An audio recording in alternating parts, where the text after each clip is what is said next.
Nous pouvons dire, en ce qui concerne l'existence de Dieu, que quelque chose existe. Rien ne peut créer quelque chose. Par conséquent, un quelque chose nécessaire et éternel existe. L'athée qui se moque de croyants en Dieu parce qu'il croit en un Dieu créateur éternel doit se retourner et embrasser un univers éternel. C'est la seule autre porte qu'il puisse choisir.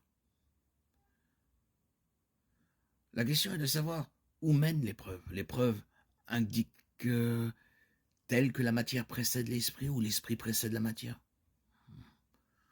À ce jour, toutes les preuves scientifiques et philosophiques clés s'éloignent d'un univers éternel et pointent vers un créateur éternel.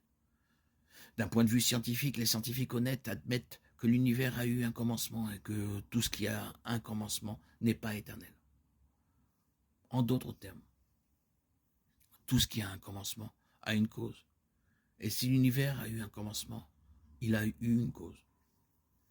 Le fait que l'univers ait eu un commencement est mis en évidence par des preuves telles que la deuxième loi de la thermodynamique, l'écho de rayonnement du Big Bang découvert dans les années 1900. Le fait que l'univers est une expansion et peut-être retracé jusqu'à un commencement singulier et la théorie de la relativité d'Einstein. Tous ces éléments prouvent que l'univers n'est pas éternel. De plus, les lois qui entourent la causalité s'opposent à ce que l'univers soit la cause ultime de tout ce que nous connaissons pour simple fait. Un effet doit ressembler à sa cause. Ceci étant vrai, aucun athée ne peut expliquer comment un univers impersonnel sans but et sans signification et amoral a accidentellement créé des êtres que nous sommes, qui sont pleins de personnalité et obsédés par le but, le sens et la morale.